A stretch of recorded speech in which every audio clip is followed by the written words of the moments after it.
My name is Tatiana Descamps. I work at EY Parthenon. You can see us, we are in that building, quite close.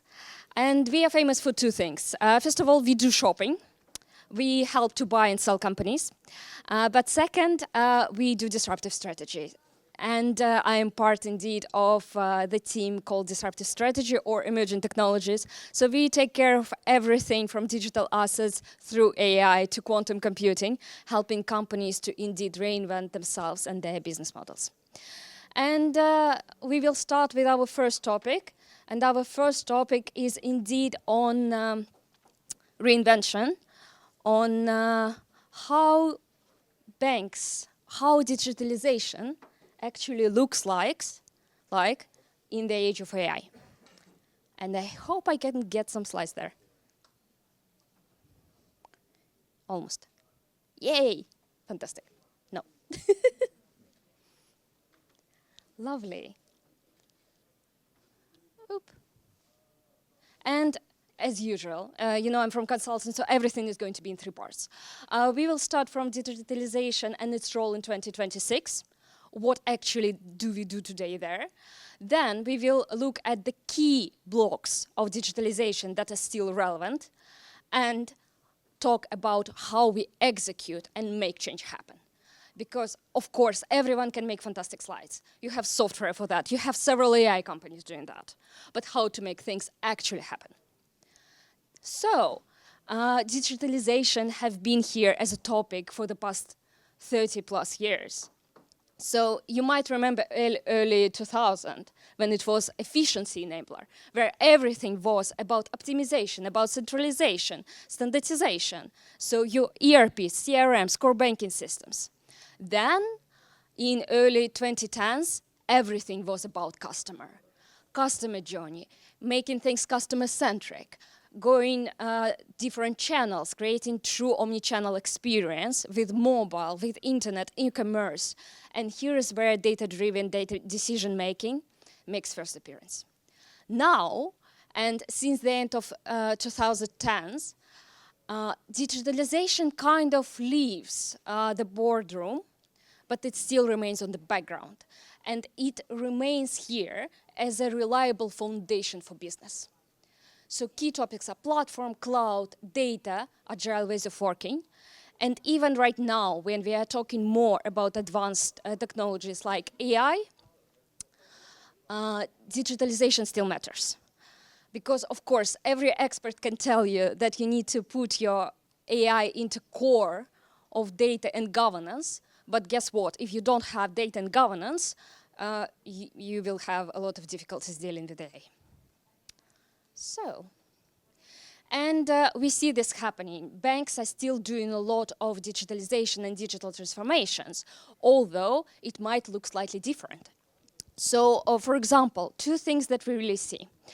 One is that we kind of have a new players there. So in the beginning, digitalization was about scale, so it was about retail banking. And right now, a lot of private banking players, wealth management players, corporate banking organizations are starting their own digitalization. And second, actually, the goals that companies have going into the digitalization, they stay the same. So it's still about reinventing end-to-end customer experience. It's just that now this customer is not only external, but internal. And companies are still trying to innovate via new business models. And they want to create reliable foundation for experimentation so they can try, they can fail, but then continue. And a lot of things are happening at the same time. You might have read that Barclays is heavily investing in AI and tries to cut £2 billion costs. That's quite impressive. At the same time, Santander is going really core. They are moving to a new cloud-native core banking system. So BNP Paribas is doing something really interesting. They are getting into fintech partnerships, probably stealing from Lauren's playbook. And they try to create wholesale banking products that would work on multiple continents. And still, Societe Generale and Standard Chartered, they both are investing heavily in straight-through processing, especially in wholesale and corporate banking right now. And they, of course, are not alone. And why we are doing all that? It's because we are trying to build the reliable bank of the future. So shout out to the third session today. So the bank that is going to have a solid foundation of culture, of strategy, of infrastructure, that is going to have a data layer, probably powered by AI, that helps people to make decisions, and at the same time is very engaging, both in terms of customers, but also in terms of ecosystem. So now let's talk about key blocks of digitalization. Or should I go back and you want to take a picture? Okay, fantastic, please do.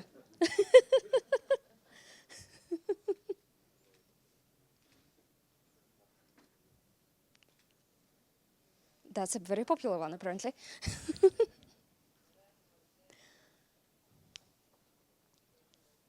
Great. So, key blocks of digitalization. They're actually your usual suspect. First of all, guess what? You need to understand what you're doing. So, what are your digital aspirations and foundations? Then, choosing journeys that you would like to digitize. Then think how you're disrupting things. So, where you want to actually reinvent your model rather than automate existing processes. And then make things happen. The most difficult one. Yeah, how do you set up your transformation, your office, and you make people to adopt new technologies and not run away from them? So let's start with the first one. So before starting any kind of big program, whether it is a transformation or anything else, we of course recommend companies to understand where they are. So do a simple maturity check. And it's not only about technology. It's also how you people work, what's your culture, and how your operations are structured. And usually at this point of time, we get asked for benchmarks. And it's a very tricky topic for me, because as there are no person that is the same as their neighbor, you can look at each other to check. So there are no banks that are actually similar, a copy of each other.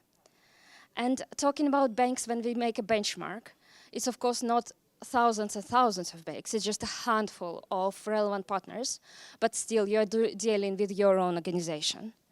And benchmarks can give you direction, but they shouldn't decide where you would like to be. And here, you can see that usually people pick everything for aspirations. But remember, you can do anything but not everything.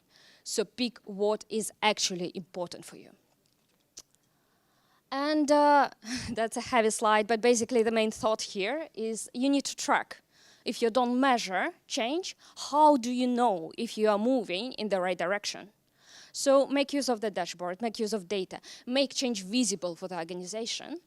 And again, two things very important here. One, what we see is often companies measure what they can measure rather than what they need to measure. So they think about how AI process can optimize hours, what is fair and can be a good metric, but at the same time, what do these optimized hours really mean? Do they bring you new customers? Are you people free to do more work that will help you with revenues? Or are you cutting costs in one way or another? You need to have an answer to that. And second, there can be all types of metrics here, depending on the organization. Again, think what's important for you. So right now, you may see a lot of companies like Meta measuring AI token spend.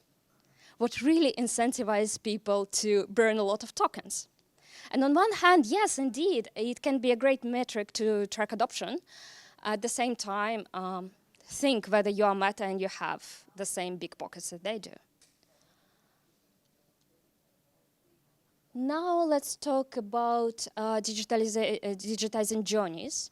And this is, of course, more about organizations that are starting this kind of initiatives. So what's important, you need to start with what's the key for business. So we love new shiny technologies, but it should make sense. Otherwise, your CFO will be knocking at your door.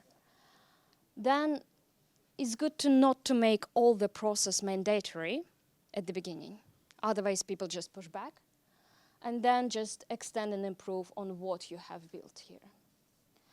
And usually you want to pick up the easier journeys in the beginning just to build the proof of concept. So avoid any heavy integrations in the beginning. It's totally fine not to optimize the process end-to-end in the beginning. And again, a lot of icons, but basically what you want to keep through the journeys is customer focus. Make sure it's very simple for your customer, whether it's internal or external one, to go through the process. You want to have clear responsibility. You want to optimize. Yes, we want things better than they were before. And then automate. Very simple. It becomes more tricky when we are talking about complete reinvention. When it's not about making automated things that are already there, but about rethinking the whole business model. And there what we need imagination. Because usually, if you ask someone what to do with their credit process, they would say, oh, we want it faster, we want it clearer, we want it with less documentation.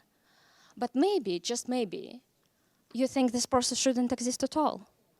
Because you don't want to deal with the customers who cannot pass your credit check.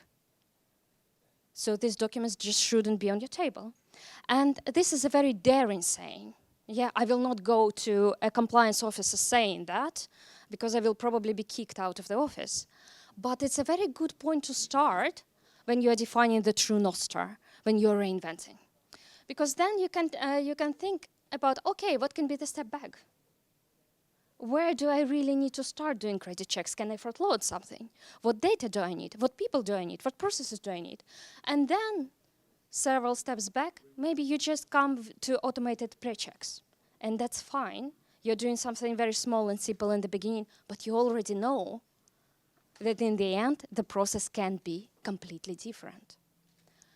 And this is can be true for many processes. So maybe you would like to have straight-through client services across all products in the organization. But when it comes to very beginning, the very step will be maybe just establishing golden client records that is still consistent between private banking and corporate banking.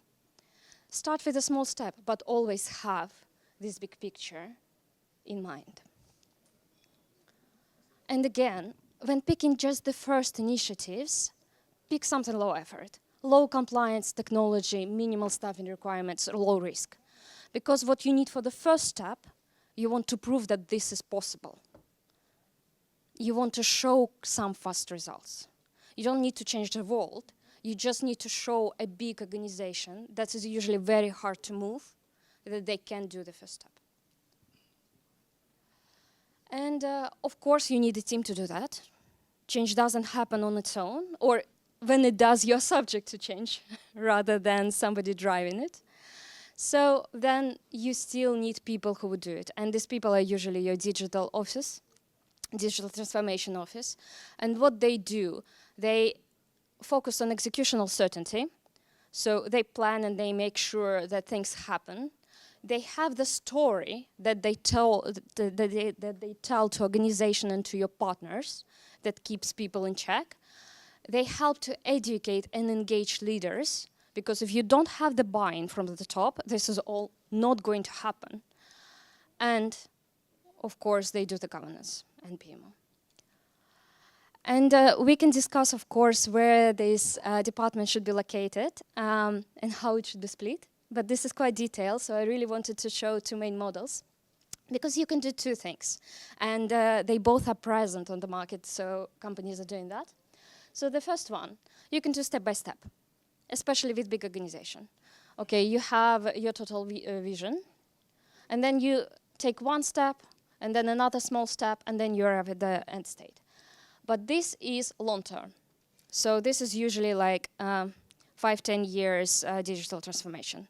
And you are probably very well aware that usually any big transformation, any big program takes way more time and budget than it was expected.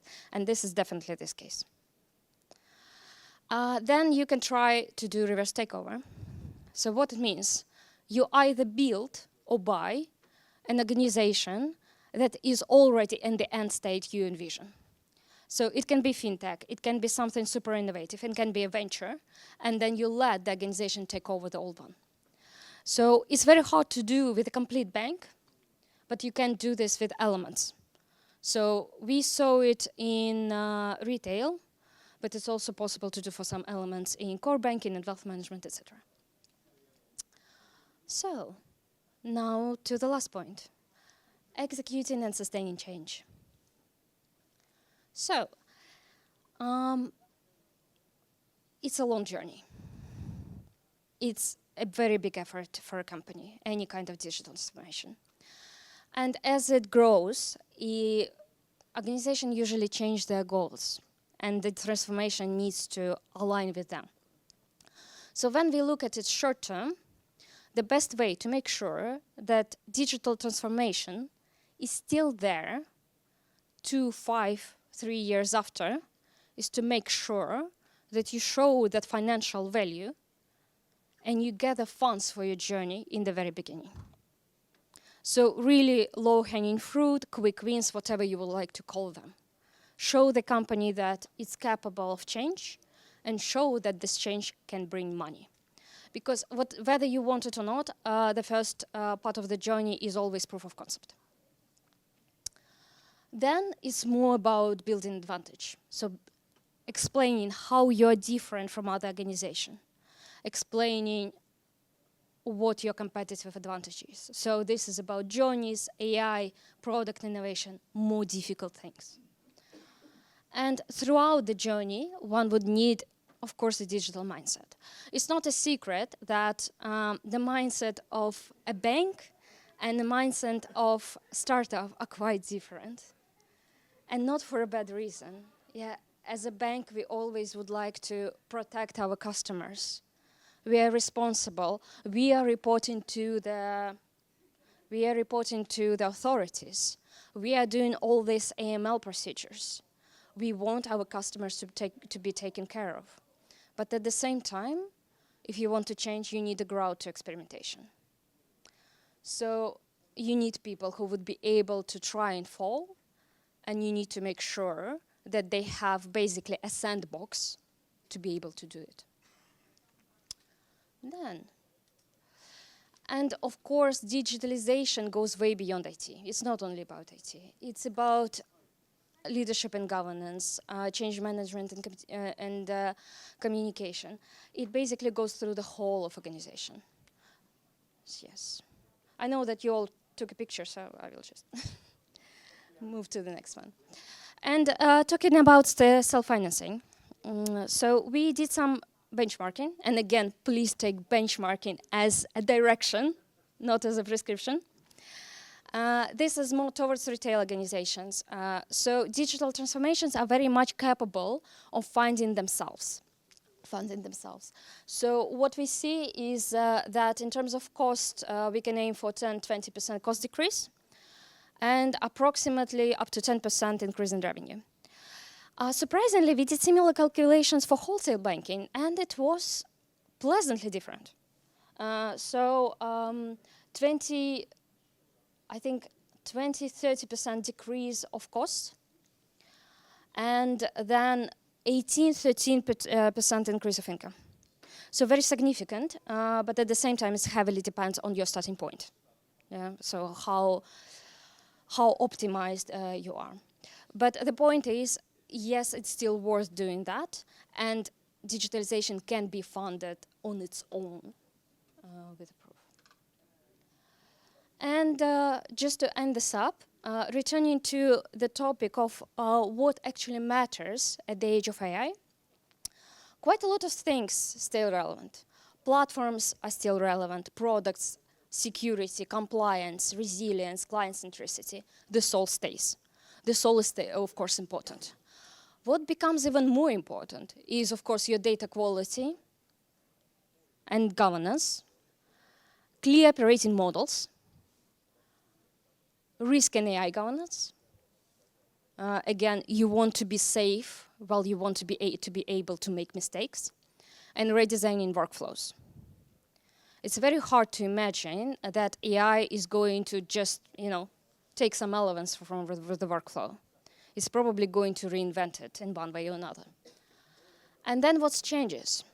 So CEO and broad level agenda are extremely important.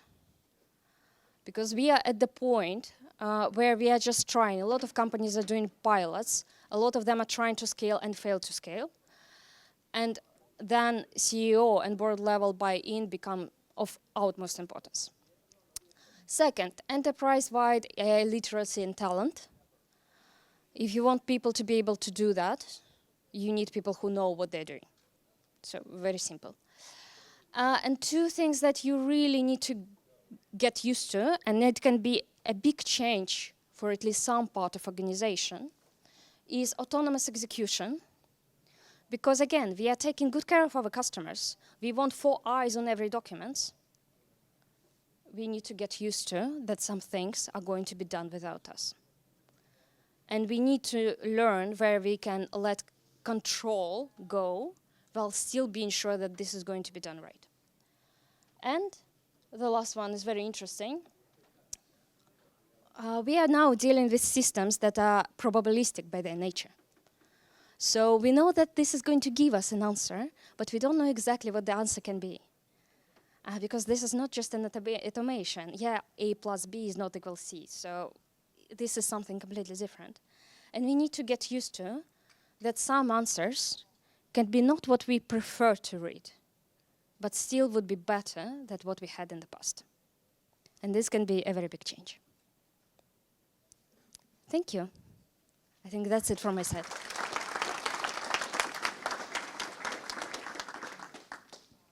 Now I'm stepping into my moderator shoes. Questions? Yes, please. I can also give the...